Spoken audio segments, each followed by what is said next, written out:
In this episode of the podcast, we're talking to Tasha Cochran. Y'all, I am so excited for this episode. You have to meet Tasha. She is incredible. She has gone from being a Marine to a single mother to graduating from Yale Law School to then going on as a lawyer, starting a side hustle in business, which became a six-figure side hustle, and now a multi-six-figure business that she focuses on 100% of the time. It's called One Big Happy Life, and she now just got a book deal from Penguin Random House. Tasha's incredible. Her experiences are amazing. And in this podcast, we're going to talk about all those experiences that help to build her mindset, the mindset of what it takes to become a successful entrepreneur, to build a six-figure or a seven-figure business, and to go on and actually write a book. One of my favorite episodes ever. Let's go ahead and dive in. This is the TSS Podcast. It's a place for authentic conversations to uncover the stupid, simple truths that help us succeed in business, create better relationships, and lead more fulfilling lives. Welcome to Think Stupid Simple. I have a ritual, Tasha. We light a candle at the beginning of each episode. It's like our creative space, our creative zone. Oh, I love that. I like candles. Is there a thing that you like, Tasha, that just is for you? Probably bubble baths. Yeah. Okay. We just recently redid our master bathroom. And so now I finally have a soaking tub. I got the widest standard tub that I could find. I don't even know how, it's like something like 27 inches deep. But it fits in a standard tub alcove. And now I get to soak in my luxurious bathtub, once a week, which is really nice. I love it. See, you got baths, I have candles. Mm-hmm. We're doing good in life here. So, look, I wanted to thank you for coming onto the podcast. You are I can't wait to dive into this story. You have a successful side hustle that has now become your full-time gig, right? Is this what you do full-time now? One Big Happy Life? Yes. Yep. One Big Happy Life is my full-time job, and I have people who work for me. So that's really awesome. That's amazing. And you're a lawyer. We're going to get into all of this. You were a single mom, graduated from Yale. Now you have just signed a deal with Penguin Random House, right? Yes, to write my first ever book, a book about building wealth while also enjoying your life along the way. Imagine that. This is wild. I love that I get to catch you. Well, I mean, you're already exploding, but I get to catch you before you explode huge. So maybe you'll remember us in the future. Yeah, I appreciate that. Thank you for speaking that into existence. And so it will be. So thank you. It will be 100%. So I have a bajillion questions, but I feel like the first thing that I want to start with is just your story. I mean, you were in the military too, right? Can you take me through this story just a little bit? And we have time, Tasha. So don't give me the condensed version of this. You have time, right? Yes, I have time. Nothing but time for you right now. Okay. So take me through this. Yeah, so let's take the long meandering path then, starting with the fact that I was actually born in South America. So I came to the United States when I was 2 years old. Both of my parents, also immigrants from Guyana, and neither one of my parents had graduated from high school.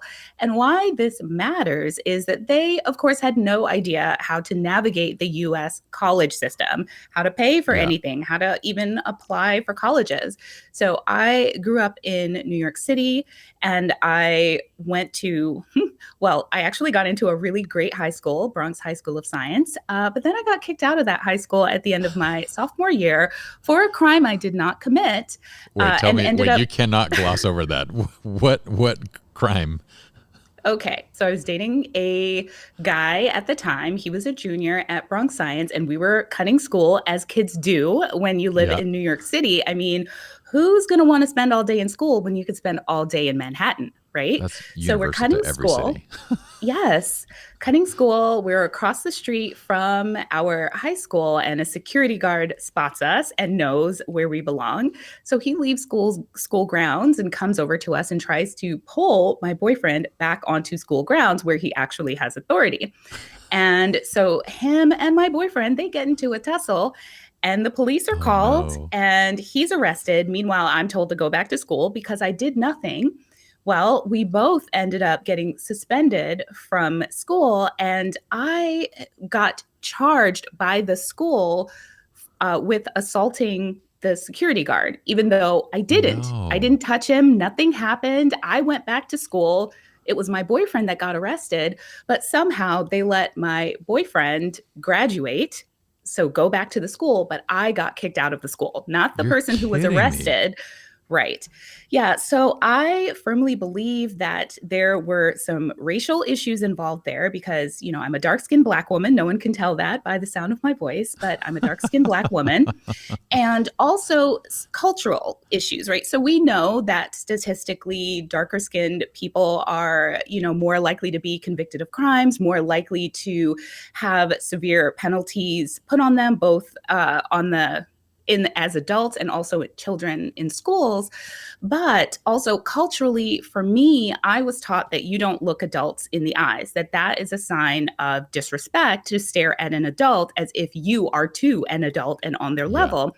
And so when I went before the mediator who decided my case, and the mediator asked me questions while I was looking at the ground, well, that mediator cited the fact that I couldn't look him in the eyes as a reason why I must have been lying, Oh my which doesn't goodness. make any sense, right? Like, how can you assume that someone did something off of just their body language to the point that you're kicking a child out of school? But so that's what happened. That's how I got kicked out of that school. But they understood that, well, she's still smart because I had to take a test to get into Bronx Science. So they put me in still a good high school, but one where I did not get any kind of college counseling, which was Midwood High School, which was in Brooklyn. Interesting. So was your boyfriend Caucasian? So he was mixed race. So he Mixed. didn't look Black the way that, but he just didn't look Black. But he didn't look white either. So racially ambiguous is what I Okay. would call him. Yeah. That's a safe place to be, I feel like. Yep. Yep. That's wild that you're in high school. So I at a very early age, I also had to deal with the race card. Hmm. I was the only Iranian kid in Utah when the only Iranian kid I knew. There may have been five of us, but it was broadly Mormon, Caucasian, everything.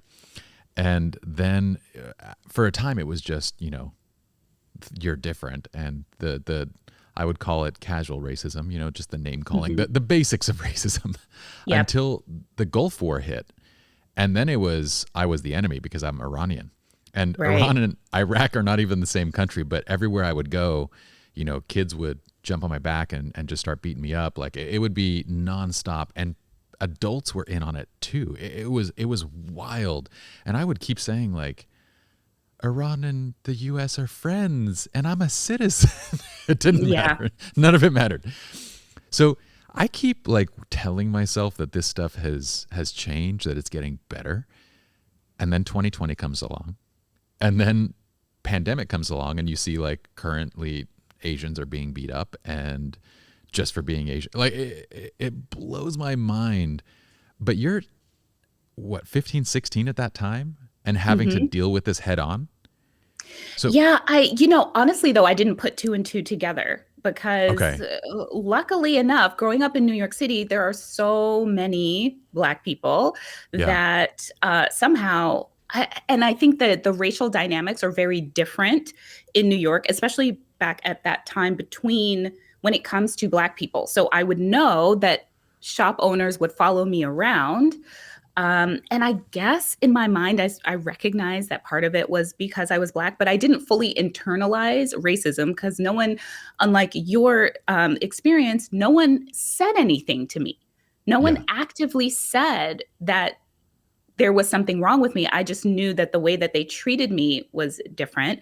And then, but I also dealt with racism or colorism within Black culture because, again, I'm a dark-skinned Black woman, and that was the one thing that was very explicit, that light-skinned women were the attractive ones. So just that Interesting. internalized colorism, having to deal with that.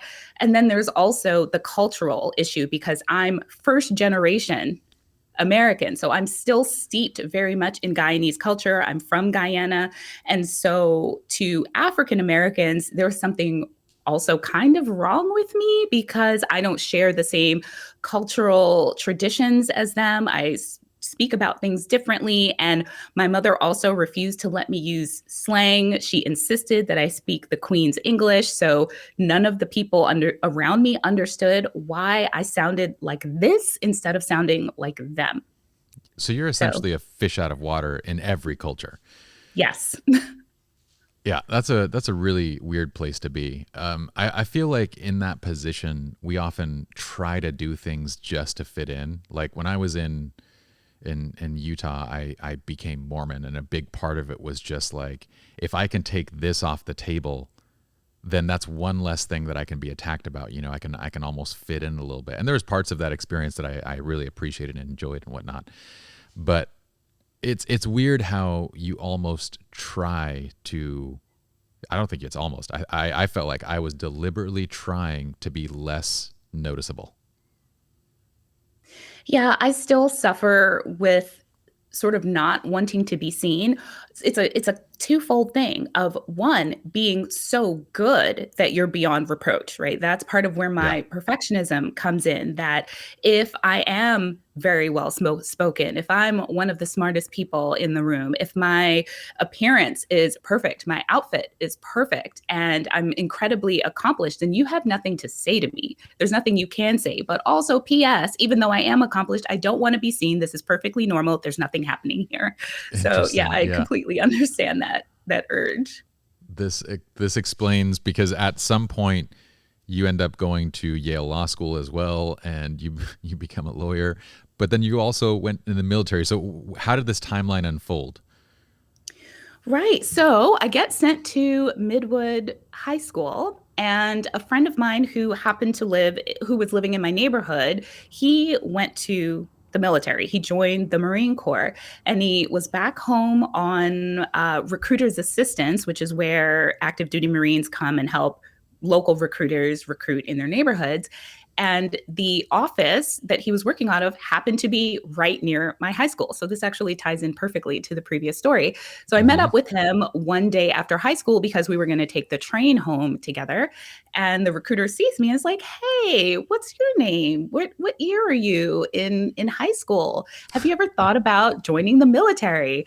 I'm like, "No, well, so I'm a senior, getting ready to graduate. No, I've never thought about joining the military."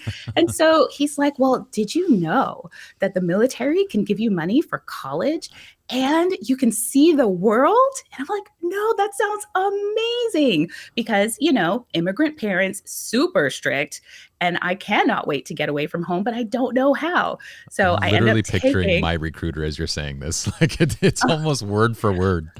I mean, they know what sells, right? They know how to market themselves to us young, impressionable youths. And Yep. so I take the practice ASVAB and I score. I'm an alpha, which is Mm-hmm. someone that scores really well.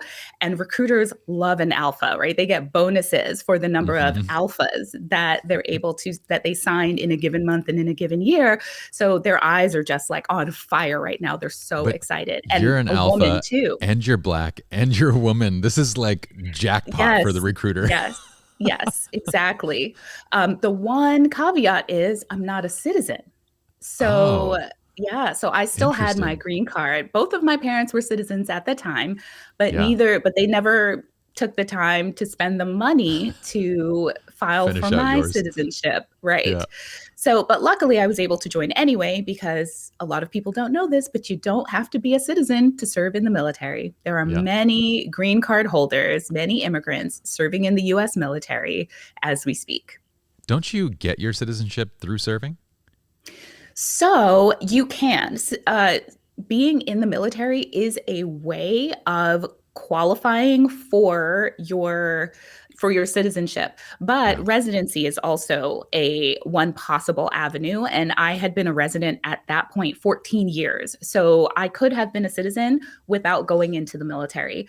And Got it. it's only after 9/11 did you get preferential treatment from service. So because Got of it. 9/11, they made changes to expedite the naturalization process and to reduce the cost for members of the military. Got it. Crazy. And so you go into the military. I mean, getting scoring an alpha on your ASVAB, that as ASVAB Mhm. that ASVAB, as ASVAB. Yeah. ASVAB. Let's try to Mhm. not say something that sounds not so great. So scoring that though, you go in as an you have a choice of like many different professions. Like what do they call it? The military focus, the profession that you choose. Yeah. Military Occupational That's what it Specialty, is. MOS. Yeah. Your MOS. But did you also go in as an officer because you had graduated, or was this before graduating? So this was before Okay, graduating high school. got it. So without officers typically have to have some amount of college education, Yeah. or I think once you're enlisted for a certain period of time, you can become a different type of officer. But for me, I was graduating fresh out of high school, but also you have to be a citizen in order to be an officer. So I wouldn't have Okay. qualified to be an officer. Yeah, even if they had Crazy. mentioned it to me, which they didn't. Yeah. So was this the Marines that you were going into? Which branch? Yep, the Marine Corps, the first and only military recruiting center that I walked into. If I had to do it all over again, though, I would go with the Air Force. But yeah, the Marine Corps, that's where I went. That's what I was. So I met with a recruiter, and it was about going to the Air Force in linguistics. Um, Mm. so this is fascinating. Tell me about the experience then of being in the military. What was your MOS? What did you do? Yeah. So, first of all, I did get a scholarship. So, above and beyond the GI Bill at the time, I got something that increased the value of the GI Bill to a $50,000 scholarship. So, Oh wow. that really was an awesome perk because I did score so high on the ASVAB. But then when the time came for me to pick my job, well, I had no guidance because, my parents weren't really involved much in what I was doing with my life at that point. Hmm. They had separated. My dad had an affair. They separated. And so they were kind of caught up in their whole adult lives and not really worried Yeah. about what I was doing. Yeah. So I just had this book with this list of things. And I'm like, ooh, explosive ordnance disposal. That sounds amazing. And my recruiter did another good thing for me. The first thing was that college fund, but the second thing was, I think you want to be able to hold your baby with both arms, so maybe don't pick that one. So did Yeah. not pick explosive ordnance disposal. And instead, I chose legal admin. So the thing to keep in mind is because I wasn't a citizen, there were so many positions that I didn't qualify for, linguistics being one of them. Because Interesting. in linguistics, you're potentially translating really sensitive information. So I couldn't Yeah. get Top a secret information. security clearance exactly because I wasn't a citizen. So that was truly unfortunate, but I chose legal admin. Then I went to boot camp and signed the dotted line, and the needs of the Marine Corps took over. And they said, Yeah. oop, we don't have any space for you in legal admin. You're just going to go into regular old admin. So that's where I ended up, top scoring on the ASVAB, but just regular old basic, anyone can do this admin. Isn't it funny how that works? I asked the recruiter. So I got all the way down to that last step of signing on the dotted line, and I asked the question that would kind of stop all of it. And the question was, so everything that I listed out and the things that I prefer, like I heard from a friend who's been in the military that none of those things matter. That once you Mm. sign, they just put you wherever, doing whatever you fit the role. And my recruiter for the very first time was actually honest, and he was like, "Yeah, that's true." And I go, "I don't think I can sign this. I need to make sure that my family stays intact," which oddly enough, 14 years later, I would still end up divorced. So that didn't happen either. But that was But the that piece that was like, okay, I need to. But I'm still like so curious. That's one of the things in my life that I'm so curious about in terms of what would have come from that experience. It's one of those things that you don't really get a chance to go back and do. At a certain point, you're past the age of recruitment and you don't get to do. yeah, So and by the way, overall, I oh, hope go that ahead. you gave your friend a really nice thank you card, maybe a gift box, because that friend really gave you some great life advice right there. I didn't, but maybe I will go back and do that. Yeah. So this overall experience, then going into the admin side, going into the Marines, what did you feel like? Was it worth it? Did you feel like this was a good experience overall? Tell me about that period. Yeah. So, I really enjoyed my time in the military up to a certain point. Like Uh huh. before getting pregnant, it was awesome. I Yeah. loved being away from home. I felt really independent. I loved making money, having money to spend. I had great Yeah. friends. It's funny. The military is almost like high school drama because you basically have a whole bunch of kids fresh out of high school. So we bring those same behaviors, except now we're adults, underage With drinking guns. and things like that with guns. Yes. But I had a great time. And even in my MOS school, so the school to learn how to do admin work, I had a great time. I finished second in my class, which allowed me That's to awesome. get first pick of available duty stations. So, it was a really great experience. And I ended up choosing Quantico, Virginia, which is where everything ended up just starting to go downhill from there. Was that because of having a kid?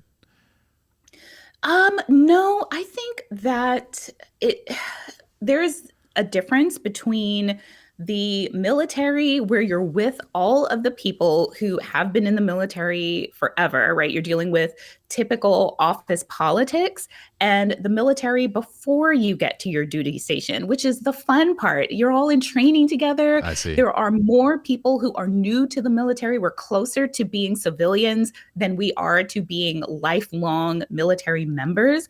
And Yeah. so it's just a very different environment. So I can't say that it would have made a difference where I got stationed.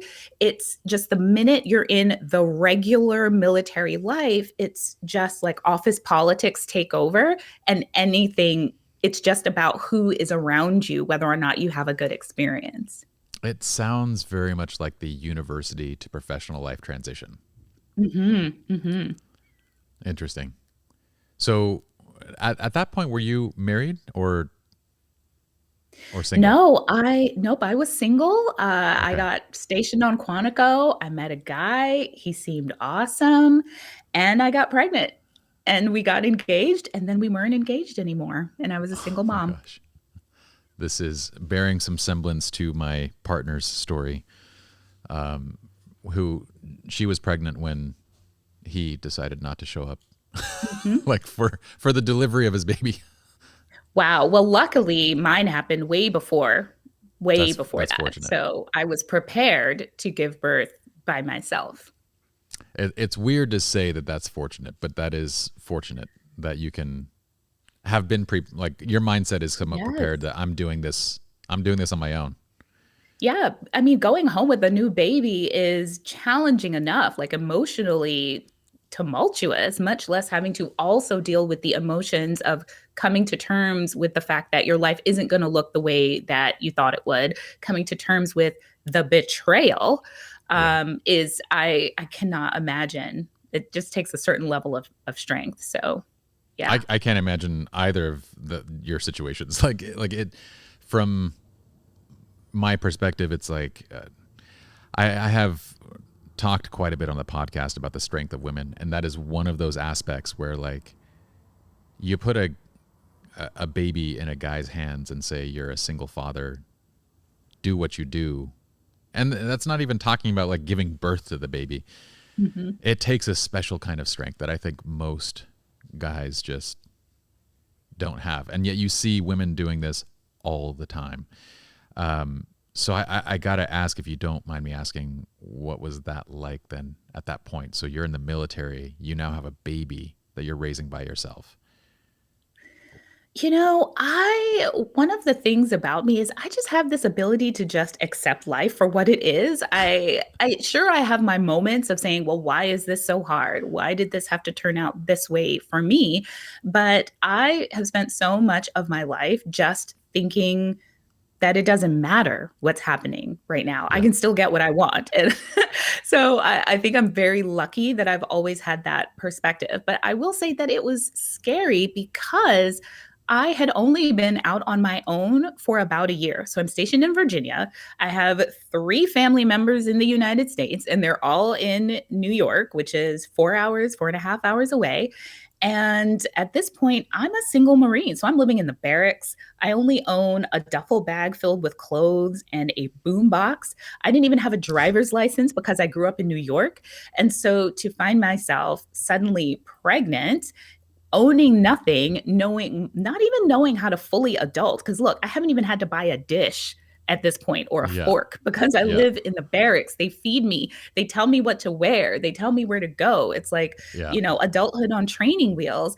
And so to be now 6 months away from having to provide for a child and fully grow up and be an adult without any familial support, I was concerned for sure. I Yeah. definitely remember when it first happened, when he told me, my daughter's biological father told me that he actually didn't like we were not going to be together, and he actually told me to go have an abortion. And I'm like, well, I'm not doing that.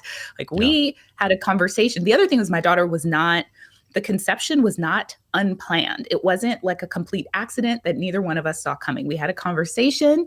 We were both comfortable with whatever happening, and it happened, and we were both okay with it. And then suddenly one of us wasn't. Well, I was still okay with it. I still wanted the baby. So I'm like, this is going to happen. I don't care what you say. And I'm just like, I'm going to figure it out. And everyone around me, my parents are crying. My dad's secretly telling my mom, look, you need to tell her that she needs to have an abortion. And my mom Wow. tells me that my dad says that, but doesn't tell me that that's what I should go do. Thankfully, I'm glad she didn't.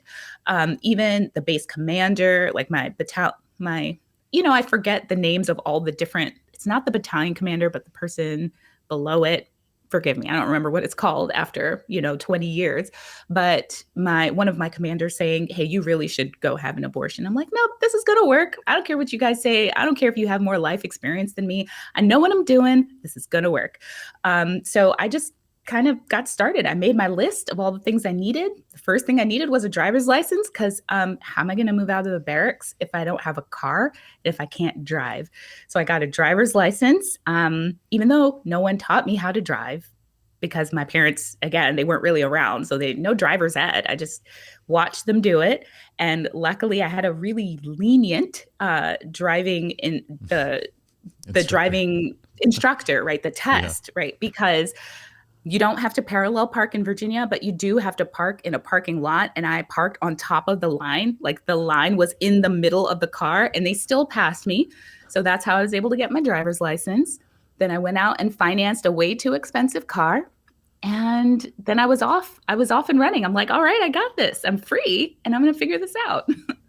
This is amazing. Well, and I haven't even told you this. I probably should have told you this when we first started, but I had this idea that we would title your episode The Journey to a Six-Figure Side Hustle and a Successful Business.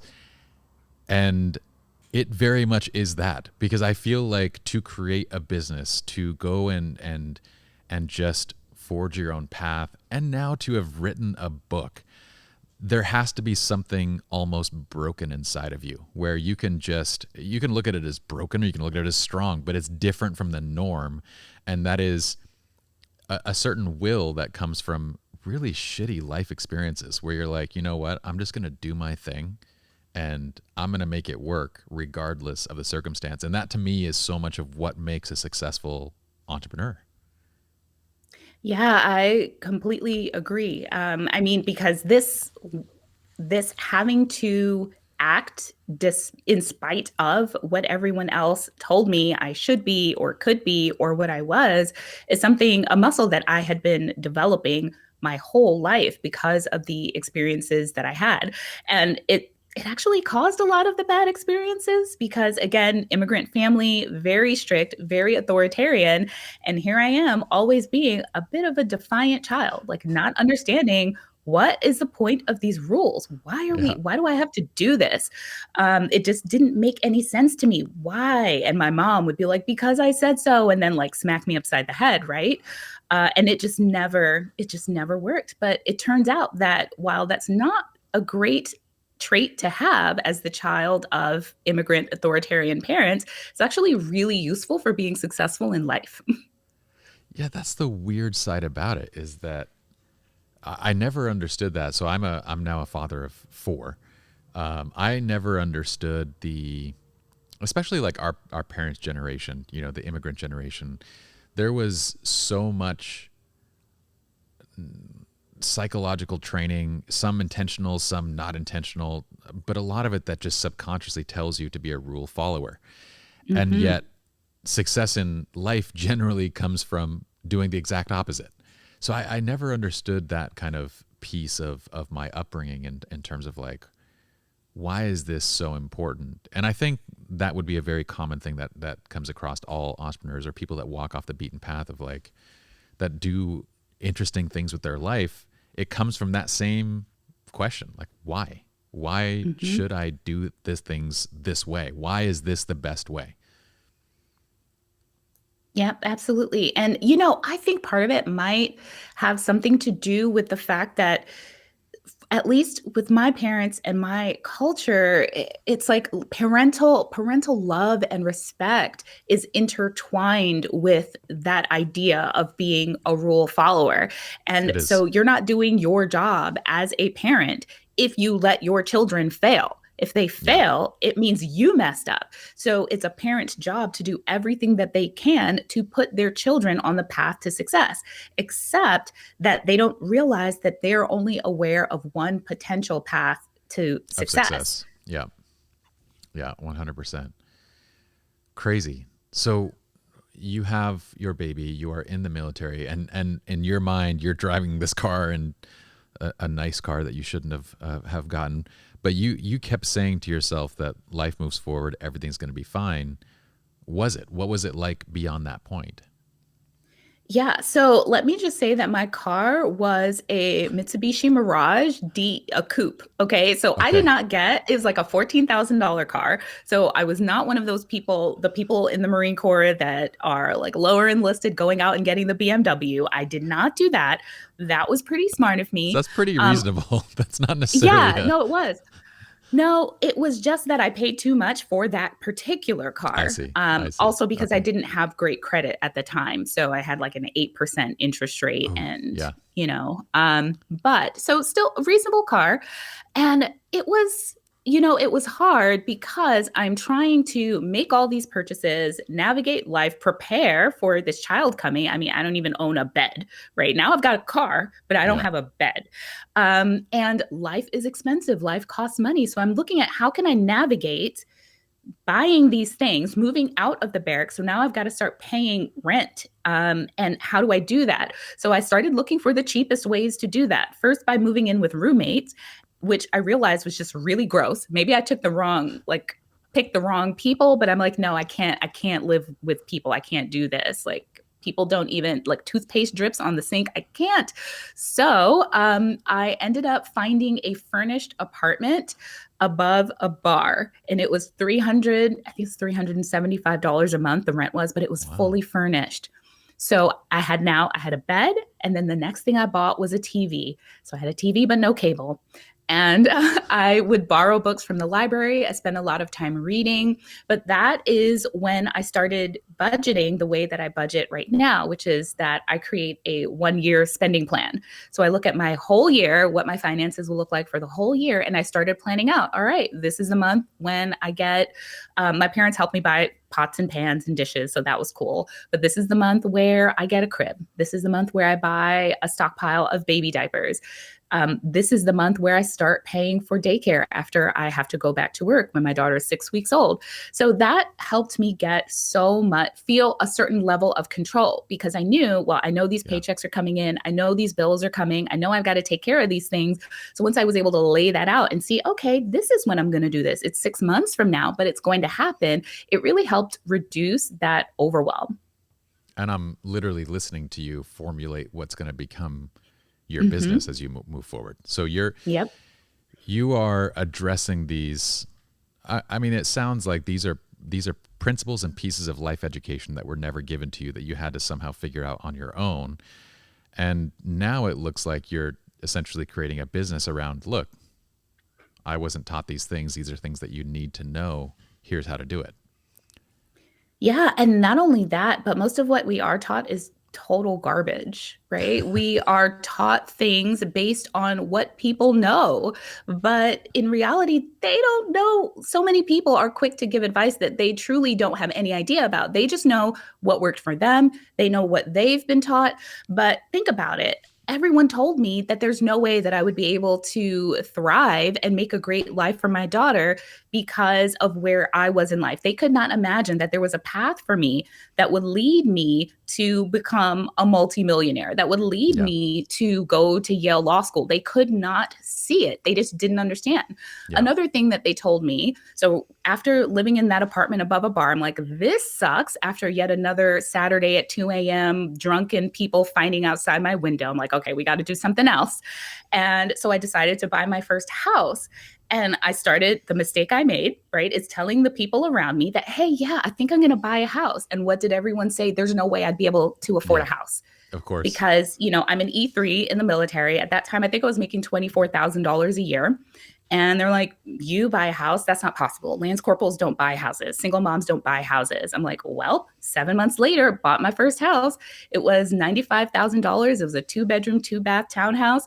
But there I was, 20 years old, owning my own home. And people's minds were just like blown because they just didn't know what was possible. I love hearing this. As you're speaking, I got to ask. So Anthony was just reading the first few chapters of my book that I wrote, and it sounds almost word for word like what you're saying, but transposed into relationships. My book is on relationships. But Anthony, can you not hear it? I hear, yeah, for sure.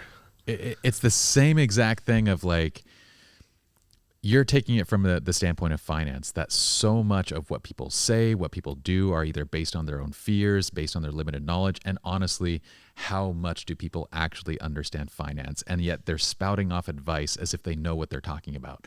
And I have the exact same lines in the opening section of the book where so much of the advice you hear when it comes to the standpoint of relationships is absolute garbage. And we buy into it, hook, line, and sinker, go live by it, fail, and then try and go, well, I better read some books. And then you realize there's a bajillion books in front of you. Oh, I can't figure it out. I better go to counseling. By the time you're sitting in counseling, you're trying to undo 20 years of garbage with 1 hour weekly sessions. That's basically absolutely pointless.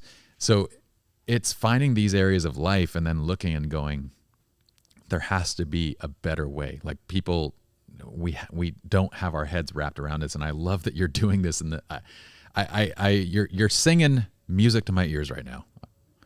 Yeah, I think that there is this problem in the areas of our lives that we all live, right? That where we get caught in the cult of lived experience, where because someone has raised a child, they're like, okay, well, I can teach you how to raise a child. I'm like, but did you raise, like, should I be listening to you? Like, they're alive, so kudos, but should I be following that? Yeah. Or we think that it's something that is intuitive because it's something that we have to do that is a natural part of life. And we don't realize that these are skills that we need to learn, but we want to make sure that we're learning them from people that have truly mastered that area.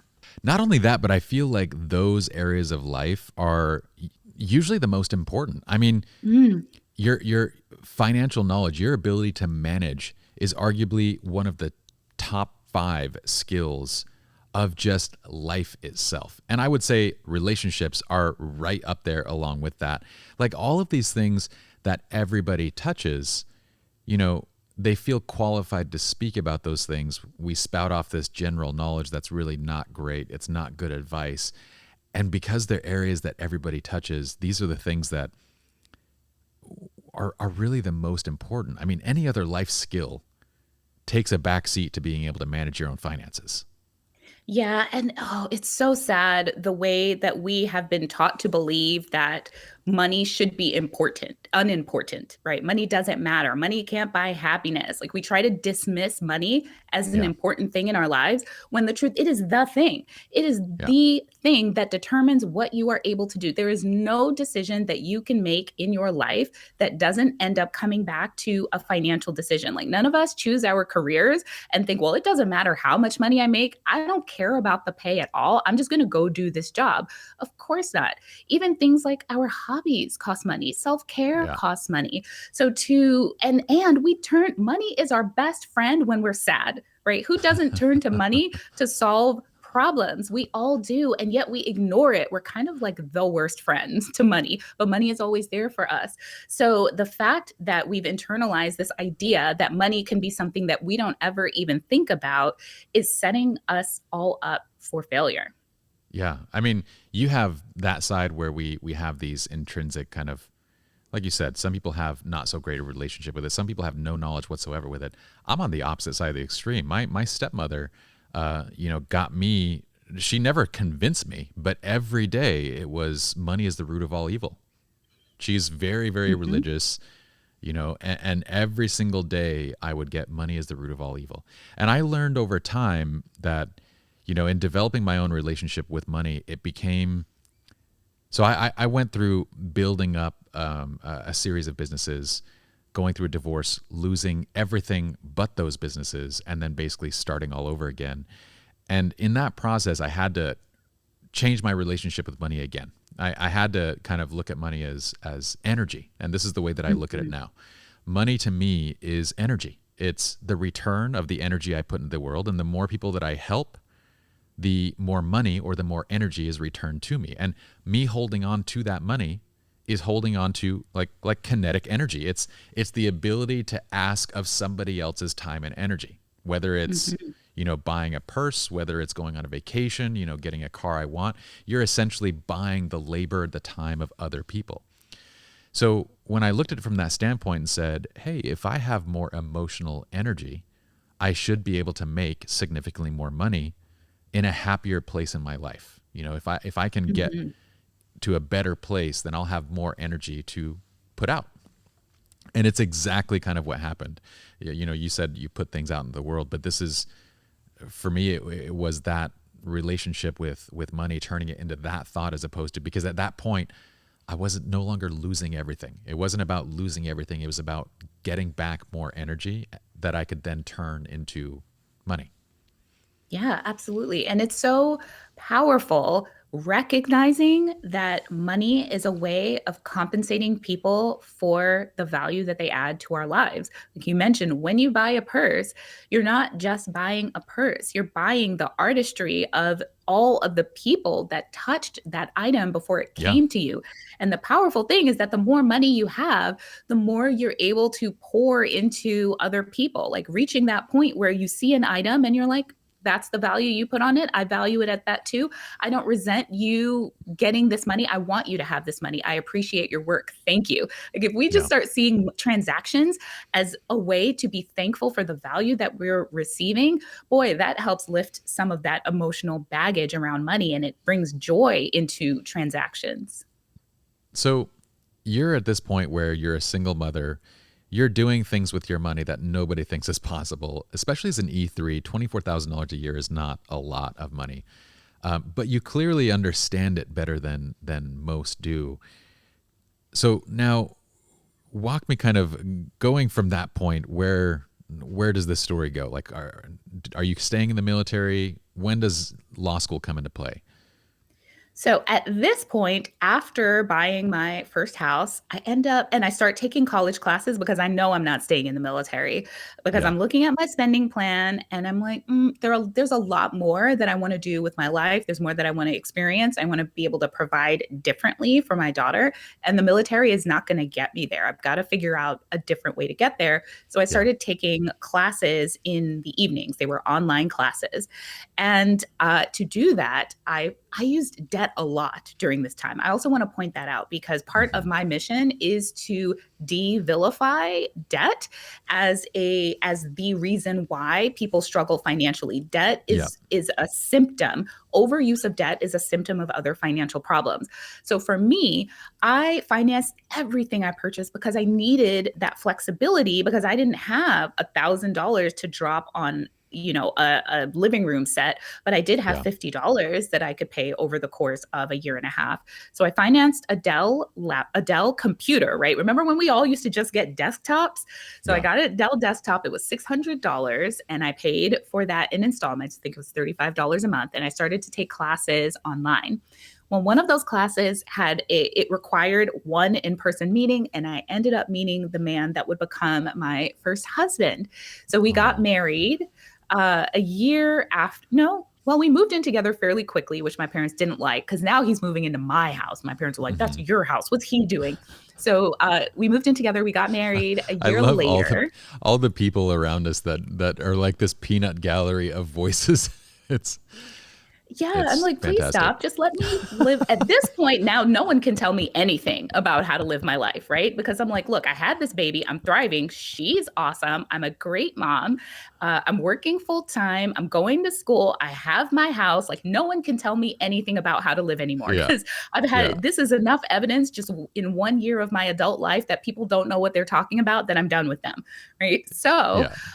So we get married and I made the decision that I wanted to get out of the military. He decided he wanted to get out too.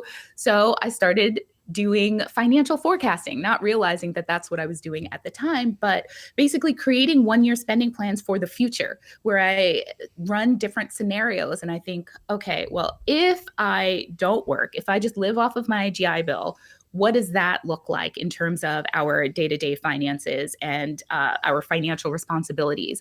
If I get a job, if I get a part-time job, what's that look like? And so by doing that financial forecasting, I was able to say that no matter what happens, I'm confident in my ability to support my family and together as a couple, our ability to support our family without having to rely on the military, which was Hmm. important because, of course, everyone that's in the military is telling us that if we leave the military, our lives will be a disaster. Like, what are we going to do out in the real world?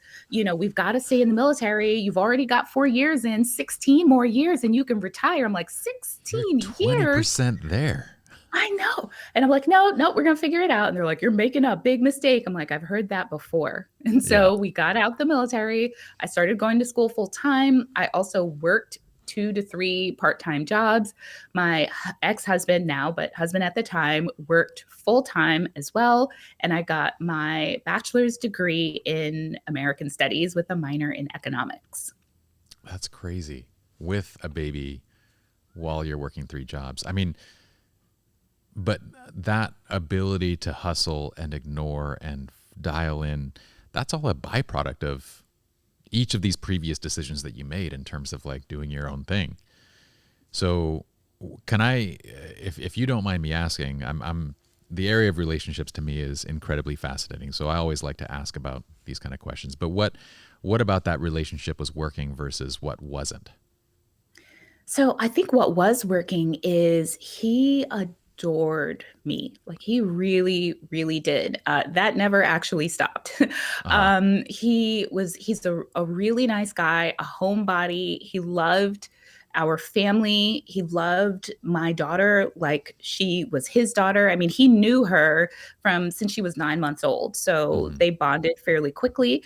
And he was just a good person. We got along really well. We had a great time. Those are all the things that worked really well, which was a big deal for me because my father was never home. My Hmm. father, was always out with his friends, out drinking with his friends, and we were always caring for him. Hmm. Like he never helped out around the house, things like that. And so with my ex-husband, he wasn't great around the house. It was like, but it wasn't because he just was indifferent to doing it. He was just kind of incompetent. Like he Okay. just, and he didn't grow much in that regard. But I didn't care about that because he was out working, he was making money. When wasn't working, he was at home. He was a great father. He would spend time with our daughter. And so I'm like, I don't mind doing the cooking and cleaning and managing the finances. Hmm. Uh, Especially because one time I tried to have him start learning how to manage the finances, and I gave him one bill to pay, which was the trash bill. And we ended up with a garage filled with trash because No. he, for whatever reason, couldn't bring himself to pay this bill. Even after, like, I put a check, I wrote the check. Remember when we used to write checks? I wrote the Yeah. check. I put it in the envelope. I'm like, here, I'll just put it right here on the table. Just take it out to the mailbox. And I don't know what it was, but he couldn't bring himself to do that. And it's that thing, whatever that was, is the thing that ultimately led to our relationship falling apart because I think he had some barriers around success and what was possible for him and his own self concept that made it hard for him to grow into those roles, especially when I was always relatively quick to jump in and take care of everything. Yeah. That's so interesting because if you don't mind me asking or talking about this for a second, coming from your background and your understanding of finance and money, I write about relationships kind of being a two-way street when it comes to reward, and our sense of reward in each relationship is different, what we expect of those relationships. But when we come from a place of like, we don't necessarily know if we're financially stable when each of our decisions are kind of based around having enough to live, and we're kind of in that place where we're just looking to find our own financial safety, then there's a lot of reward in a relationship that can actually offer more stability. Like him having a job is a reward in and of itself. But if you look at it from the grand scheme of things, that's really just a baseline expectation. But because of where we're at in life, we take those things as significant pieces of reward. But what to me was happening is in just a few minutes of speaking with you, I can tell that some of your underlying core values would be progression. You have an intrinsic need to, what is the next thing that I should be learning? What is the next step that I can be growing into? What is the next thing? And you essentially married somebody without that core value. And so you end up grinding against each other on a daily basis. And at some point, the reward of just being financially secure is no longer enough to merit the grinding. And you end up kind of going your separate ways. But would that be accurate, or am I off? Oh my gosh, 100%. As you'll Okay. see, as we continue on. But yeah, absolutely. You're completely right. And the truth is, remember where we met. We were both in the military and we met at a college class. So Yeah, I saw him as someone like, oh my gosh, he's just like me. He is trying absolutely. to upgrade his life. We're going to do big things together. And we get out of the military and things are going okay. But that's where things start falling apart. We get out of the military, he gets this job, and then he's done, right? He's Yeah, like, all right, this is it. yeah, And that was okay for a while because we now sold that other house. We own a second house. I'm going to school full time. And then it was time for me to go to law school. And that's when I decided, oh, it's time to do something else. I'm not just going to go to the local law school. I want to go to the best law school that I get into, whatever that happens to be. And that's where the grinding really started. yeah. So I want to ask, we usually think our core values is like, I could, from the top, I could say your core value is progression and self drive, but the actual core value is the reason why. So the way that I talk about getting to your actual core value driver is asking yourself why repeatedly. So why do you have this need to progress? You know, That's tough because now I'm trying to unpeel the layers of the onion before you can ask me to dig deeper. And so my initial thought was, well, I had this baby and I said that I was going to give her a good life, so I've got to keep going. And my vision for what a good life looked like was the sitcoms on television like Full House, where there's this amazing loving parent and this beautiful home, and the kids don't want for anything, and all they have to deal with is some emotional drama. So that in my mind was a vision of a good life, and I needed to be able to provide for her because I understood that I couldn't just rely on a man to do it for me. Because I had that experience with her biological father where I thought we were in partnership, and actually, no, now it's me by myself. So I needed to be able to provide for her independent of whatever person I happened to be partnered with. But I think also it's the drive to prove that I can, the drive to prove that everybody else is wrong about what they said was possible for me. Mm-hmm. So you named actually all three of your drivers. So Oh, number one was your daughter. So that is probably the strongest piece of your need to progress. Number two, the fact that you saw in your parents' relationship that you cannot rely on another person because that could end. So this need for self-reliance because it could be taken away if you depend on another person. And then the third one was your need to move forward. Those are the actual core value drivers. And I'll bet that most people only have a few of these, and they actually dictate almost every single thing that you do. Like it's behind the intention behind everything. And those are very powerful drivers. So I can picture exactly the amount of grind that would happen, because in terms of ambition, the drivers behind your ambition are more intense than anything. And this other person lacks it. So there's not even a place where you can come to an understanding. For you, it's like, I don't even understand why he can't mail the check out, the bill out, you know. It won't ever make sense to you because you're coming from such a different place of value drivers. But anyway, it's curious to me. I like that kind of stuff. No, that's awesome. And I've actually now in my life come to the point where I'm confronting those feelings of always moving on to the next thing, because my daughter, she's almost done with college. Like I'm done. The directive that has been driving me for now almost 20 years has been removed. I'm successful. There's nothing, the good life, I'm here. And so now I find myself having to redefine what life means to me, how I set goals, what is my enough, what else do I want, now that the primary driver has been removed and Absolutely. accomplished. Yeah. What does that feel like? It feels like I'm untethered. You know, it's almost like the rockets trying to break free from Earth, and then they do, and they lose the big boosters that shot them out of the atmosphere, and now the ship is kind of just like floating in outer space. So that's really how I feel. It's like I have to rediscover myself. I have to reinvent myself from the ground up, because who am I if I no longer have this identity of mom, of person who is striving to be successful? Like, she's off on her own, and I have a younger child, but the feelings that I feel towards him and what I still need to do in order for him to be successful are very different from what I felt like I needed to do when I was a single mom. Yeah. You're that rocket ship with tons of potential energy and looking for a direction to point it and go. Yep. Interesting.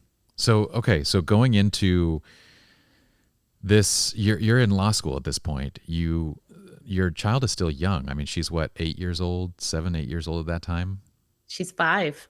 5. Okay. 5. So that's Yep. super young. So you have to balance school with work, with home life, being a mother, and the homework that's coming from school. Yeah, so the one good thing is I was not working in law school. I just completely lived off of law school of student Okay. loans when I was in Okay. law school. Our whole family did because remember we were living in Virginia. So in Hmm. order for me to go to the law school that I wanted to go to, which either one of the law schools I was looking at the end there, Yale or Stanford, we were going to have to move. So that meant that my ex husband would have to quit his job. And so we made the agreement he would quit his job. We would live off of my student loans because I crunched the numbers and I knew that it would be fine. And he would go to school full time. So now he would be free to start pursuing his passions because he had been working full time while I was working almost Yeah. full time, but going to school as well. Okay. I love that. I feel like debt is such a powerful tool when used well and wisely. Mm-hmm. I don't think people understand how brilliant a thing it actually is. So I love that you talk about it from that standpoint. Yeah, like I said, financial forecasting is where it's at. Also, truly understanding the financial transactions that you're getting into. So, when I was looking at trying to decide where to go to law school, cost was definitely a factor, as was location. And I actually had a full scholarship to another top law school, but it was not the top three. And I understood that your employment prospects Hmm. dropped dramatically once you got outside of the top three schools. And this was true. And it turned out to be especially true because now we're talking 2008, the Great Recession, Yeah. fewer law firms hiring.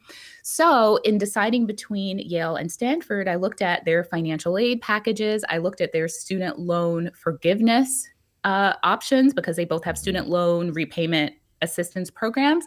And I also looked at my budget after law school. If I took out what would be the full debt load for both of these schools, what would my budget look like if I went to either a law firm making 160K a year? That's where the starting salaries were for the big Hmm. law firms, 10 years ago. It's probably higher now.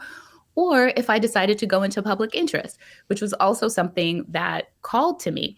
And so I crunched both options to make sure that either way I would be good no matter what I decided. But what that did was allow me to make that life decision with eyes wide open. So I call them clear financial decisions because you understand what your end goals are, what the potential outcomes are. And so you make a very well informed decision. I, I'm taking notes right now that I need to make sure I'm following you on YouTube and all the other platforms. Nobody thinks this way. Nobody plans to that degree when going into college, and I can see exactly what makes you so good at financial planning. I can see what has made One Big Happy Life successful, what's going to make your book huge. Okay, so you choose Yale. You I go through do. your what is that? 3 years, 4 years at that point? Yep, 3 years of law school. Now, was the marriage starting to struggle at this point, or were you still okay going through that period? No, law school is really when there was this big Friction. fissure, yeah, Yeah. that opened up between us because now before I think he could rely on, well, he's the breadwinner. Yeah. Now, here we are at Yale, right? Top law school in the country, Ivy League, so fancy. And he's at the local community college and he's around all of my, you know, I say this to say this is the way he's thinking of it, fancy Yale friends. Yeah. But he doesn't want to talk about what he's doing because he's at, the rinky dink community college. And I would tell him, I'm like, but I went to community college. I have an Hmm. associate's degree. Like that's where I started. And look at me, I'm at Yale. And if anyone cares that you went to community college, well, forget them. They don't matter, right? What Hmm. do they know? But he just had so much friction around the fact that he was at community college and I was at Yale. And then we also had friction because he was supposed to be taking over as the primary sort of home care person Hmm. because law school was more demanding than community college and less flexible in terms of my schedule because there just weren't as many class options for me to fill my schedule. And the hours of studying required was just much larger than what we'd experienced in the past. And he couldn't do it. At this point, we had been married now, I think maybe 4 or 5 years, and he still couldn't cook. He couldn't put together a grocery list. He couldn't do any of that stuff. And so I'm taking on the double load, and now he's no longer working. So I'm resentful because my student loans are paying for our whole way. And no matter what I put in place, it's like there was still more stuff for me to do, and he wasn't taking care of things. On top of that, he was taking classes and failing them and not telling me, which was hugely problematic because he's using his GI Bill to pay for his classes. And when you fail a class, you have to pay the money back. So I would get these bills at the end of semesters for hundreds of dollars that I wasn't expecting because he wouldn't tell me that, hey, look, I think I'm going to fail this class. We're probably going to have to pay this money back. So it definitely created a lot of friction, but I still thought that things like he would figure it out. I'm very optimistic, right? I like to give people many, many, many chances. So yeah. But it definitely created more cracks in the marriage for sure. You have another driver that I was noticing while you were talking. Why do you feel it's so important to take ownership? Because I can clearly see you're somebody who owns everything she does, whether it's a mistake or whether it's something good. I don't know why I feel it's important. I guess for me, though, I see it as a way to get to a solution. And I think this is what makes me good with finances and money is that I don't put any emotional bandwidth to or any emotions around a mistake or an error. Meaning, I don't mean that just because someone makes a mistake doesn't mean anything about them. It doesn't mean they're a bad person. It just means that this thing happened, and let's just focus on what we can do to move things forward in a way that feels good to you and feels good to me and solves the problem. So I guess I'm just focused on the outcome, maybe. Like I just want to fix things and have things work. I'm just guessing here. I have no idea. It sounds like you take ownership. No, yeah, it sounds like you take ownership because it gets you to where you want to go faster. So yeah. I'm also willing to bet that was another issue. Like I don't think somebody that, as you're describing your ex, I don't think you get to that place saying like, I recognize the things that I'm doing. You fail to take ownership over the things that you're doing. So each of the mistakes, each of the things that he's doing wrong, he probably doesn't really understand why it's affecting you, why it's, going wrong. It's just somehow I failed. Somehow I failed my classes. I don't know how it happened. Yeah. And again, you mentioned this earlier about me not understanding. I couldn't understand. I'm like, I don't, what is the problem? And he could never explain it. So we actually started to go to couples counseling while we were at Yale. Oh, tell me about this. And so this is where more bad advice comes in. I honestly, for me, I got my takeaway from my memories is that it was my fault. Like I definitely got the vibe from all of our counseling sessions that it was me for, I don't know, pushing him, for wanting him to do more. I use very strong language, typically not insult, but I mean, to the point, direct language versus beating around the bush with a lot of like extra niceties. And so I needed to learn how to, I don't know, not be so confrontational, and not confrontational in an angry way. I just want to be clear. It was just, I will just say, well, I don't understand why you did that. That doesn't, why would you do that? Like very blunt and to the point, but it needed to be more of, well, let's talk about this. Why don't you tell me how you're feeling? So it's like kind of taking a step back and allowing him space to expand. I guess that's traditional counseling is a super weird thing. Some of the general advice that you get is basically the person that has the issues is the one that needs to make the changes. So they're going to fixate on you because you're the one that's actually vocalizing what it is that you're talking about. Then they're going to fixate on how you're vocalizing it because that must be part of the problem. The way that you're speaking is part of the problem. And almost in no cases do they actually look at the underlying values and say these two people are completely different and they are grinding against each other. And what they will say instead is go back and do some of the things that you did when you first started dating. You guys need to date each other again.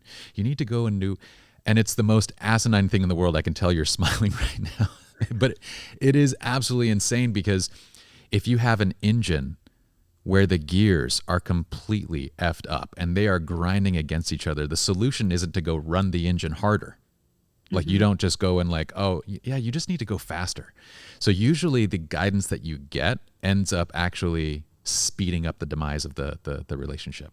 And studies show that counseling is 83% ineffective long term. Wow. Yeah, isn't that wild? Like what other product would you spend money on that has a 17% chance of actually working? Wow. None. I don't think anyone would do it if we knew that going into it. Yeah, no. So what you're saying is it makes complete sense, and it's not anybody's fault, even though counseling kind of tends you to put you in a situation where, one person has to justify why they feel a certain way or they become like the scapegoat or the bad guy. But it's really just the only way for that whole relationship to have worked out is for him to have actually adopted your core values. But that in many cases is not possible. What they instead try to do is they try to look at the person that's self-aware and say, you need to move backwards. And that only causes resentment because then it's, why do I need to change? Why do I need to go backwards? Why do I need to talk to you like you're a child, versus that type of thing. But it's so odd the way that it's set up. And I can, as you're describing it, I'm just like, my mind is still blown because the area of human psychology is so new, and yet you have so many counselors that are giving the exact same advice that is awful advice.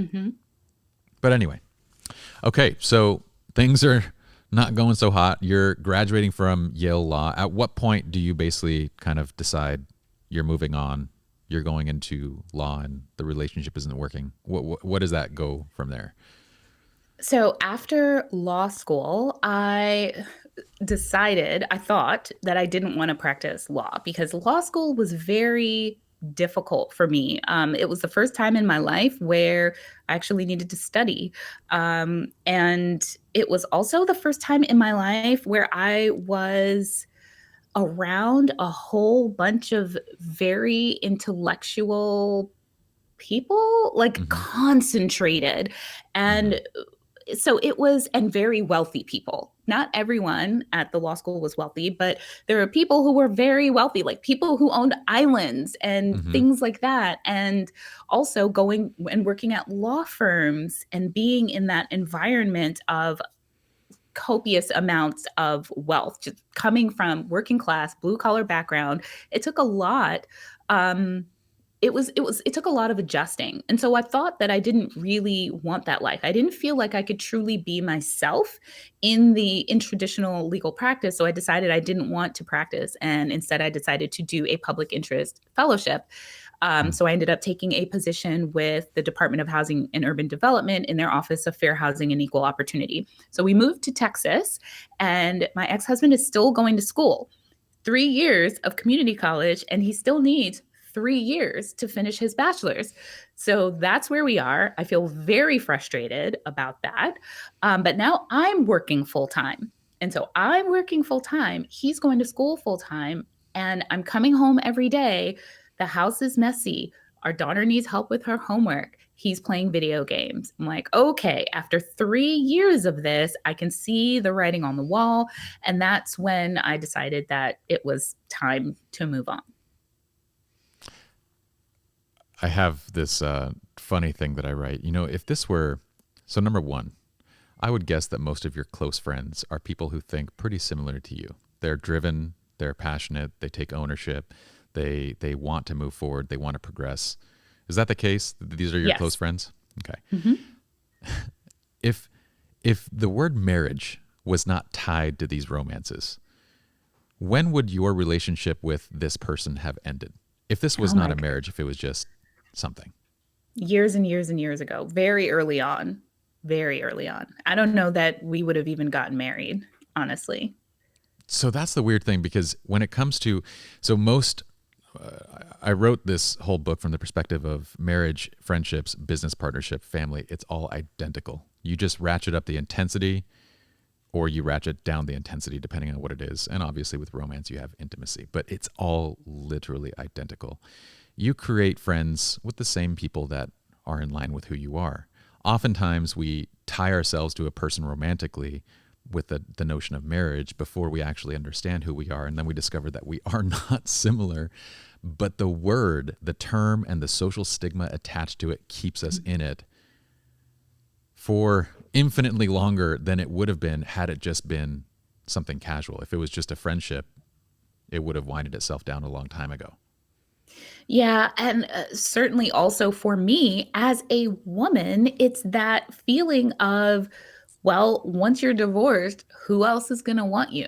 Right? Yeah. It means something about you as a woman. And I think a lot of people also assume when they hear that I'm divorced that my husband must have left me, that I Mm. must have done something wrong. We rarely give women the agency to decide that a relationship is not serving that person, that woman. And I experienced the same thing with my partner, Joseph, who I purposely chose not to marry. Mhm. And especially once we made that sort of public, because at One Big Happy Life, we share so much of our lives as well. Uh, I would get so many comments about the fact that Joseph is using me and that he's just stringing me along until he finds something better, and they never once stopped to question that assumption and stopped to ask themselves, well, who is actually faring better in this situation? Why would a woman choose not to get married? And we can definitely dive into those things as well when we get to that section of the story. That's so fascinating. I mean, again, people spouting off advice that they have no qualifications to give. Mhm. So, okay, so you are working now full time. I'm curious, going back to for a second, the money thing, the reason for your going into the area of law that you did versus going into where the money was at. Was that more of this doesn't fit my values of who I am, or was it more of a discomfort of being in that world? So it was a combination of things. It was discomfort of being in that world, but now I also realize it was what was happening at home too. So it just felt too heavy to continue to show up in that world and face my discomfort and keep pushing in that world when I didn't feel fully supported in my partnership at home. And I That makes felt that complete way. sense. Yeah, truly, even throughout law school. Like in the beginning of law school, my daughter wasn't able to get into her own school. She wasn't in school for the first Hmm. 3 months of law school. And instead of her going to community college with Joseph, she's showing up at law school with me every day. So Hmm. I had her every day. And I say community college because I know I went to community college. So I know what that's like. And I know that it is easier. They're more permissive. It's less of a big deal in those situations than it would be for me in law school where I'm trying to do well so that I can get a career after this. So yeah, I had that tension was there all the way through law school. And it was only after divorcing my ex-husband and then starting my relationship with Joseph that I was able to experience what it's like to come home after a hard day and be fully supported and get in a way that allowed me to thrive in my day job and all of the hard things that I was trying to do. Yeah, and I asked that question because it sounds like your ex did a good job of making you feel guilty about where you were at in terms of.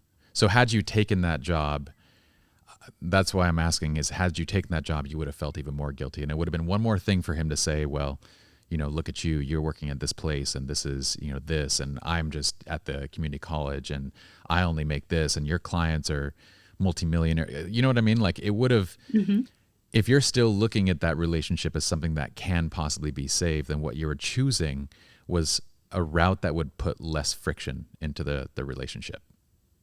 Yes, and it definitely did. He definitely felt more comfortable in the environment that I was in when it was that public interest job that was lower paying versus being at the law firms, because I did 2 summers at law firms, and he and my daughter were often there. So we were going to, had the box seats at the games, at on Broadway, going to all of the fancy restaurants. And it's so funny that you bring this up, because now looking back on it, I realize how much energy I had to pour into getting him to feel comfortable in those spaces, that I spent so much time getting him comfortable that I couldn't spend as much time getting me comfortable. And I'm the one that has to show up in those spaces and show up as a professional and get people to want to hire me and give me work and promote me. So Not only it's that, you really slowed interesting. so you were not only putting energy into making him comfortable, but you were actually slowing yourself down so that you could, so it was a two-way street. Your energy was going towards that, but then you were also halting your own progression just to prevent there from being too big of a gap. And it happens a lot. It's not unusual. I think of it as like, you're essentially, if life is this marathon and your relationships are the ones that's starting off the marathon, with a buddy, and realizing a mile into it that your buddy is far less trained than you are, and you have a choice. Like, if the more you run, the more you use your effort, the more that person falls behind, and you kind of start communicating over gaps and start yelling and shouting just to try and stay in touch. And eventually the other person either says, hey, I just need you to wait up, or you move forward and you no longer like see each other over the distances. So I'm happy that you got to a place where you could be untethered, where you could now go at your pace. And that's what a relationship should be. So you're working on the public side. Going on from there, at what point is One Big Happy Life starting to come into your mind at this point? You mentioned that you met your partner, Joseph. Is that happening around that time? So that we have it. It's the convoluted road continues. So working in public interest, fair housing, they give me their most complicated cases, which happen to be fair lending work. So that was a really happy coincidence, because I wasn't expecting to be able to do so much finance work. At this time, Joseph and I start dating. We get serious very quickly. We move in together and we start planning out our lives. And to me, it's like, okay, foot is back on the gas. So now I'm thinking about, well, what do I want to do next? And so I made the decision that I graduated from law school. I was making $60K public interest work. I made the decision that I wanted to cross $100K and be a supervisor within 5 years. So right around this time, now my daughter's 11, going through puberty. She has curly hair, gorgeous, gorgeous curls. But here we are in Texas, and she comes to me and she's like, Mom, I want to straighten my hair permanently. I'm like, but why? Your hair is so gorgeous. And she's like, no, everyone around here, the beauty standard is blonde hair, blue eyes, straight hair. I want to straighten my hair. And I'm like, no, your hair is gorgeous. Wear your curls. And she's like, but you wear your hair straight, Mom. Your hair is permanent, permanently straightened. And it's true. I had been relaxing my hair, chemically straightening my hair since I was 5 years old, which was the first time my mom did it to me. So I made the decision that I was going to go natural. I was going to cut off my straight hair, because that's the only way to get rid of the straight hair once you've chemically straightened it. And I didn't know how to do that, because I've never had to learn how to navigate my natural hair. So I went on YouTube and to figure out, and there were all these tutorials. So eventually I'm like, okay, I got this. I've watched enough tutorials. I can do this. Let me make a YouTube video of me and Alexis cutting off my hair, because it's a big deal to cut off all that hair, go down to a tiny little afro, because that's what I did. And I wanted to just inspire anyone else who was feeling nervous about making that transition. So we did. Me and my 11-year-old daughter just popped up a camera, cut off my hair, threw that video up on YouTube, didn't think about it again. A year later, I became the branch chief for fair housing, the intake branch chief over the 5-state region here in the US. So it only took me 2 years to get that 6-figure job and that's be awesome. the supervisorship. So I made that switch over there. And again, YouTube videos just chugging along, not paying any attention to it. My hair is growing out little by little. And so we're there in Philadelphia, and it was the worst performing region in the country. Within 3 months, I had turned it around to the best performing region in the country and was training the other Not regions surprising. on how to improve their systems. Not And surprising. and immediately I start getting bored. I'm like, okay, what else is there? I fixed the problem. There's nothing else here for me. And at the same time, oh, Joseph is with us, right? Joseph's job transferred, but then his department shut down. So we had to move. Mm-hmm. At this time, we had been trying to conceive for 3 years and unsuccessfully. So we came to DC because the DC area insurance covers IVF. And so I moved into private practice. So now I'm a practicing attorney working as outside counsel for some of the largest financial institutions here in the US. We get pregnant naturally after we moved to, like, right before we moved to DC. And the commute is horrible for me now that I'm pregnant and I just want to be home. So I changed jobs, went back, public interest. Now I'm working for the FDIC, worst job of all time. Oh, And no. Joseph's like, look, you need to do something else to take your mind off of it because I'm job hunting because I'm not staying at a job that I hate. I refuse. And at right around that time, I got a check from YouTube. Over the course of the past 3 years, it had been amassing views bit by bit until it reached that $100 payout. And I got a $100 check in the mail. And I'm like, oh, well, maybe I'll start making some YouTube videos for That's fun, hilarious. just to take my mind off of this crappy ass job. Like it was a great job. It was horrible bosses. Yeah. While I job hunt. So I started making YouTube videos it was like December of 2016. By January 2017, I landed my dream job as policy counsel for the Consumer Financial Protection Bureau in the Office of Fair Housing. But I also discovered that I loved making YouTube videos. And that's when I also discovered what nonsense was being put out there by like lay people in the personal finance space. So basically people repeating things that they had been taught by other people, but no one that had, or very few people that actually had experience within the personal finance industry. And no one that had the level of experience that I had, which is my personal finance expertise and consumer financial expertise is based on regulating and understanding the consumer finance nationwide on the federal level, and understanding how financial products have changed over time, and understanding where financial products are going forward to make sure that we're being proactive about protecting people. And so that understanding of the changes that are happening in personal finance and that forward focused look at what's happening going forward, that is missing in the marketplace. We're repeating stuff that's been the same old stuff from like the 1980s, because that's when some of the more popular gurus came into circulation. Interesting. I kind of feel like I actually saw something recently that talked about this, that, you know, there was the age of information, which really felt like this was 10, 20 years ago, and maybe even up to right now. But now we're getting to this place where there's an abundance of information and we're going towards the age of curation. And so it becomes very critical to have people like you, subject matter experts, that can take this information and actually make it very relatable, make it simple, make it easy to understand and easy to actually put into practice. So your first video was the hair video. From there, did you just go straight into like starting to do finance videos? No, I did a mix of videos because I didn't know what I was creating. I'm like, well, I'll just make whatever kind of videos I feel like making. So we did and I have now a 14-year-old who is giving me advice on the types of videos that are doing well on YouTube.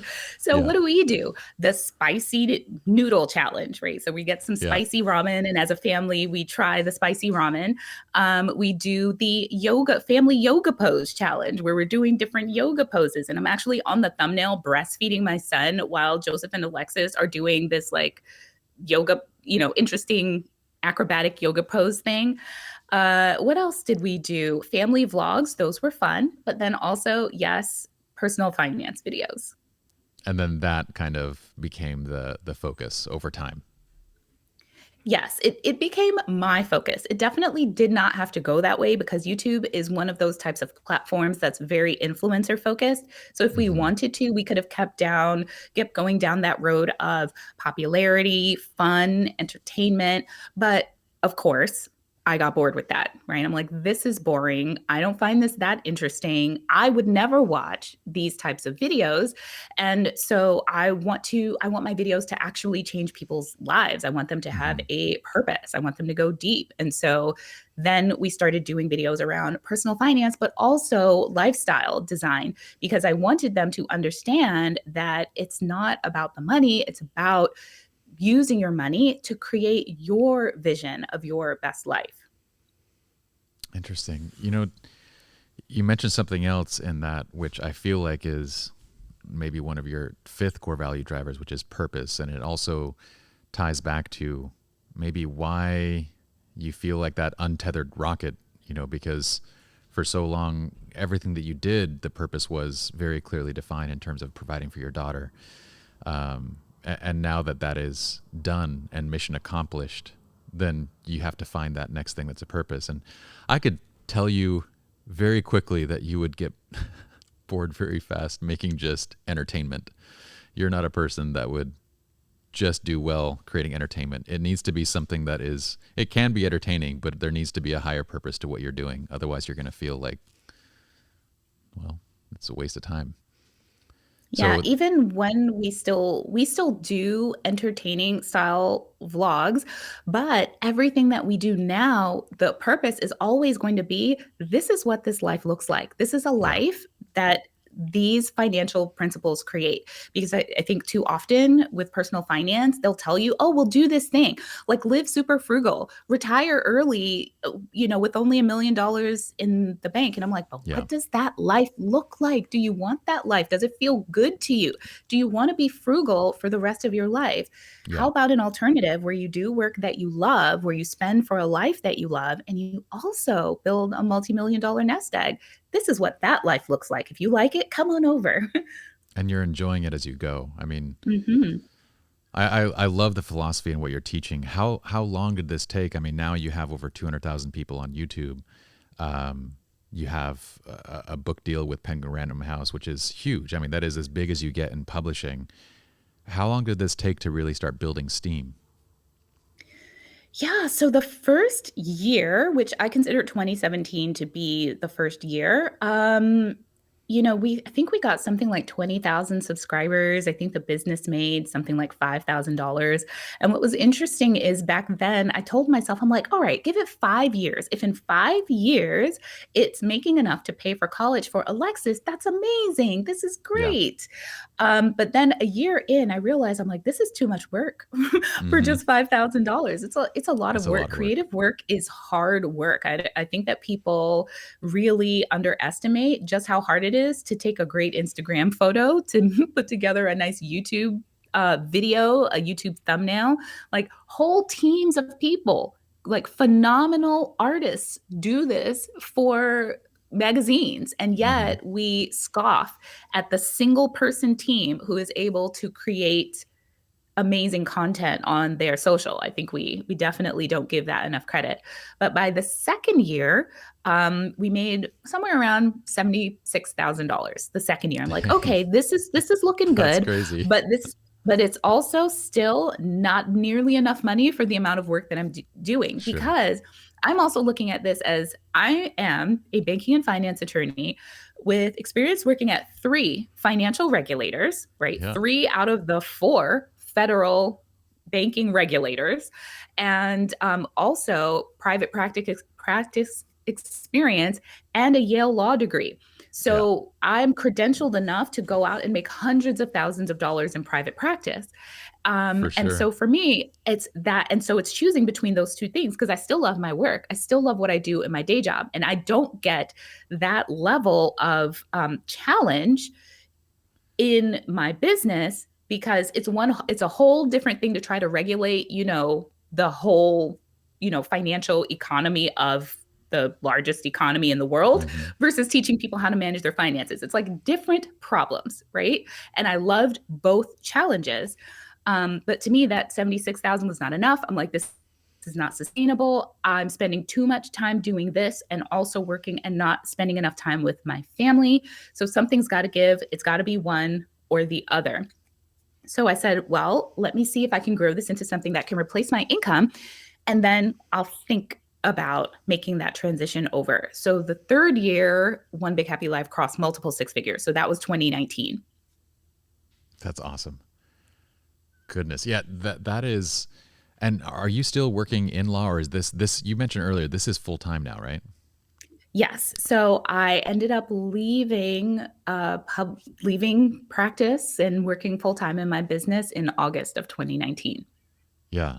I love the idea too of having, a six-figure side hustle, now a multi-six-figure but full-time thing. But I love the idea of a six-figure side hustle because, like you just said, like I would imagine that teaching personal finance is very much like building a car versus, what you do in that day job is very much like running a manufacturing company like that builds cars. So it's the Yep. difference between scale versus single person economics. So you do get two very different things from that. So what was it about, One Big Happy Life that kind of did it for you in terms of, I would imagine that there had to be more, just knowing you and hearing the way that you speak, fulfillment is a huge part of what you choose. So what about that One Big Happy Family or One Big Happy Life was more fulfilling at that point? Well, so it's funny because in my day job at the Consumer Financial Protection Bureau, they were finally getting ready to move forward with a brand new regulation regulating small business because small business is consumer finance because often small business credit is based on the credit of the owners. And I was going to be part of that team. And so when you're part of the team that writes a regulation, that basically allows you to write your own ticket. That is a Yeah. career maker. So I definitely was at this crossroads where I could see myself being able to make a huge impact in this with this regulation because I do believe that the way that I look at finance, the way that I look at everything is very different from the other people around me. And I've seen that time and time again in my own career, even when interacting with people who have been in the field a lot longer than me. So I truly felt like the impact that I could make in that regulation would be massive. Like it would not be the same without me on it. And I know it feels a little conceited to say it, but I truly believe that because I believe in my expertise and my For own sure. vision that Yeah. much. But ultimately, I really thought ahead, and this is an exercise that I recommend everyone do. Think ahead to what your life looks like if you go down a certain path 10 years from now. What does that life look like? Is that the life that you want to have? Which path lights you up more? And so for me, I'm looking down the path of being an expert in this particular regulation and in consumer finance generally, and seeing the impact that I could have. Yes, big impact across the country. But then I looked at One Big Happy Life and I could see, number one, the direct impact that I was having immediately. So, enabling people to make better financial decisions today has massive ripple effects. I had people messaging me saying that they didn't think it would be possible for them to buy a house. Now they own a home. People who are now confident in their ability to build multi-million-dollar nest eggs just from our free content, much less the people in our programs who are increasing their net worth by over 100K when they weren't able to save at all before taking our program, Wealth Builder Society. And I'm like, these are going to have massive ripple effects, not just in this generation, but in many generations to come.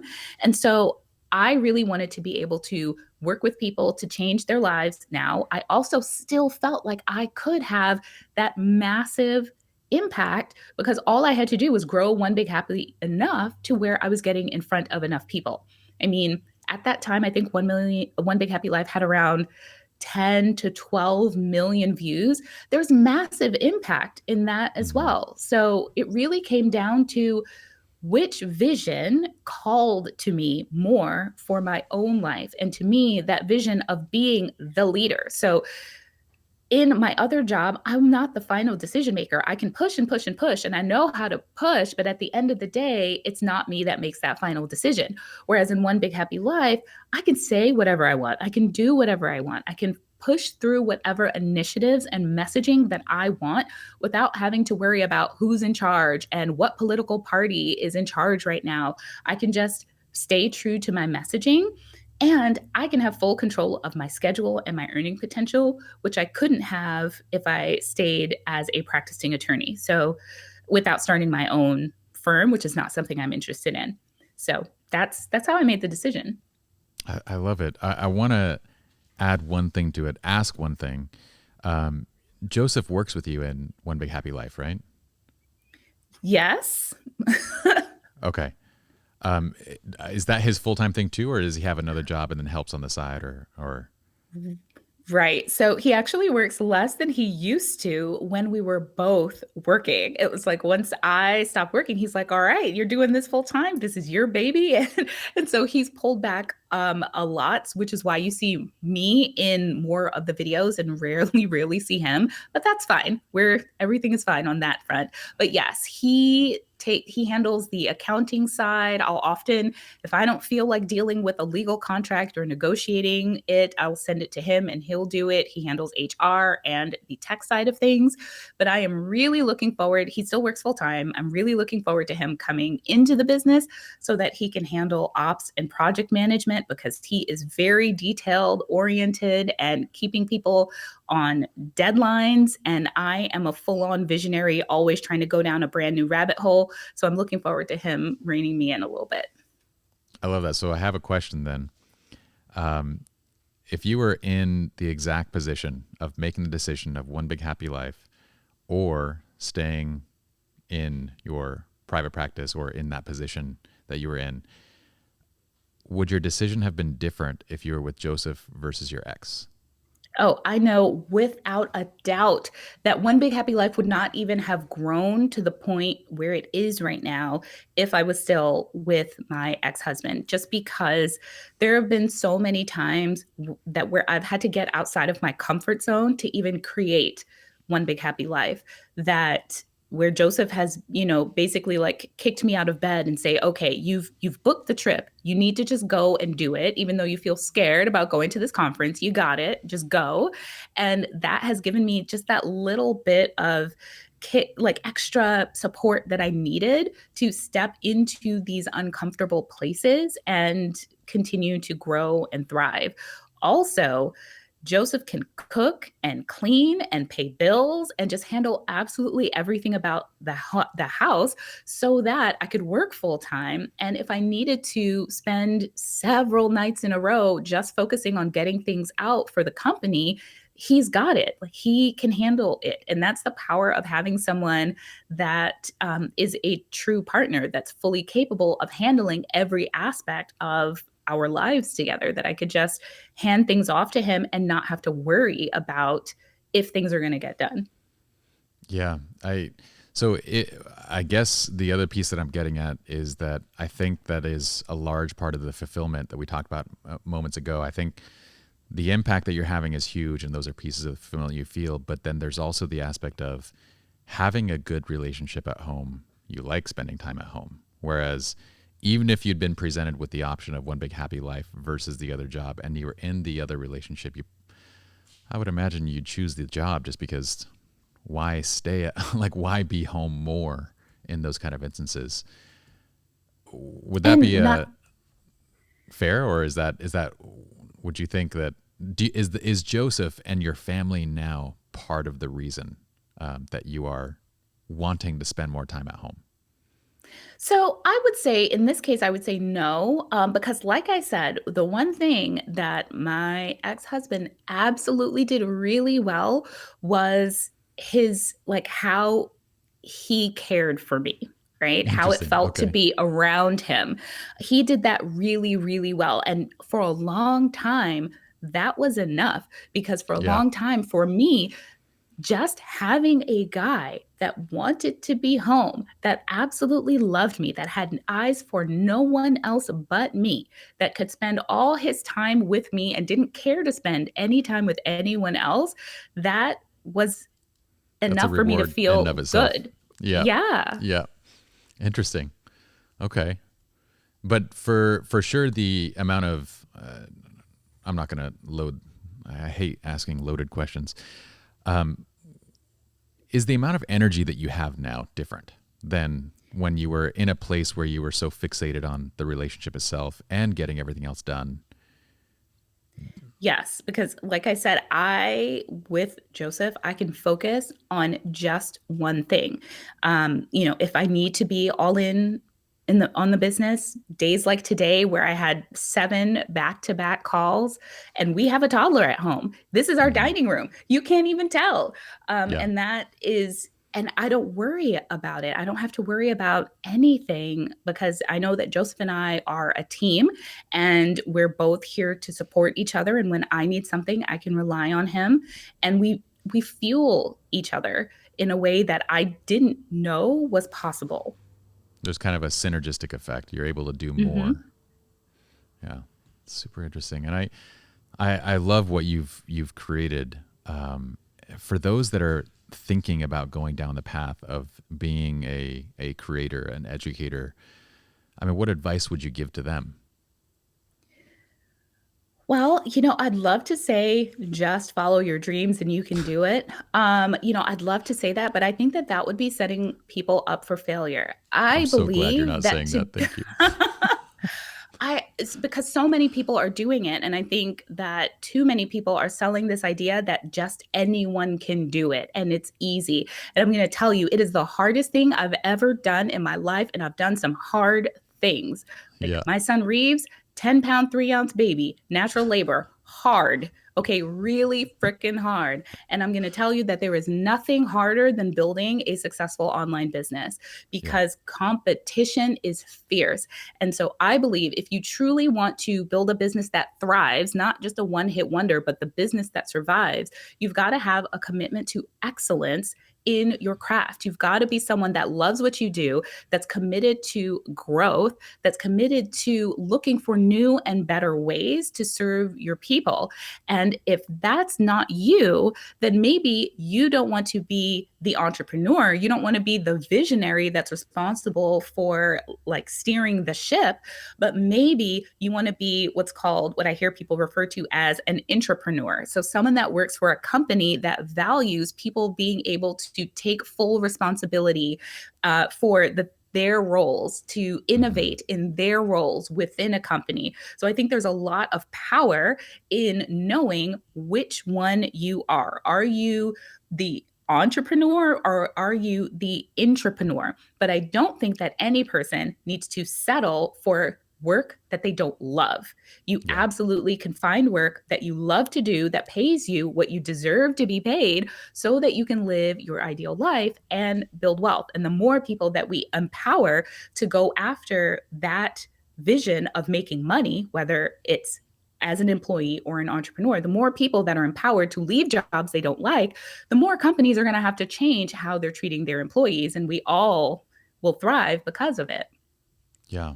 No, I love that term, entrepreneur versus entrepreneur. I feel like hopefully, I mean, to me, the word passion is now a 4-letter word. I hate that word. It it it sets people up for these expectations that you're going to be enjoying everything that you do all the time, and that's not a good expectation in entrepreneurship or in entrepreneurship. Like either way, I feel like you can love what you do, but there's going to be things that you're doing that you're not necessarily in love with, and that is even more the case if you take on the role of content creator, an educator, online business, all the things that you're doing.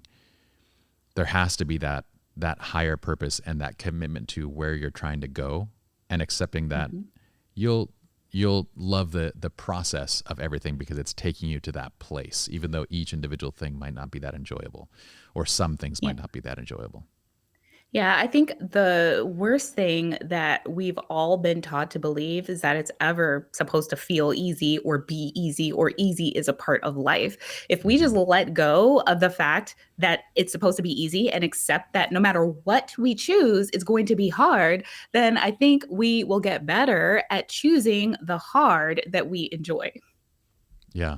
Well, I've loved this conversation. I feel like it's lived up to exactly what it is. This is how to build a six-figure hustle. And we're talking from the standpoint of mindset. You have throughout this entire conversation, this has been a mindset conversation of each step along the way that has prepared you to basically take an idea, run with it, and not care about what anyone else thinks or says, but just to grind until it's a reality. So I have loved this conversation. It's been one of my favorites. So thank you so much for joining on the podcast. Thank you for having me. You've asked some really hard, deep questions, things that I haven't talked about like ever. So that this was great. Thank you.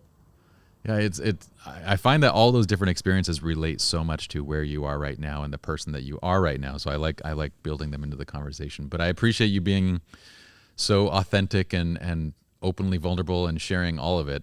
So for anyone that's listening, if you guys are watching, well, in the YouTube show notes, we will have links to Tasha's website, One Big Happy Life. Tasha, if there was a single resource on there that you want people to jump into right away, what would it be? I would say that it would be the financial freedom blueprint. So Okay. they can get that at onebighappylife.com/blueprint. And that really walks them through decisions that they need to make to help them really cast the vision for what they want their lives to look like so that they can work backwards from there to create a livable and holistic wealth plan. Awesome. So again, if you're just listening, that was onebighappylife.com/blueprint. Tasha, I'm going to be following everything that you do. I already am following the YouTube page, but I'm going to be following everything you do. I love the way that you teach. It is, you said earlier that you have a unique way of looking at things. I would agree with you 1000%. Your standpoint and your perspective and experiences is so incredibly unique. I love everything that you've said here. So thank you so much for coming on, and I'll hopefully have you back for maybe a part 2 sometime in the future. Oh, that would be awesome. We barely scratched the surface, so I would love I that. know.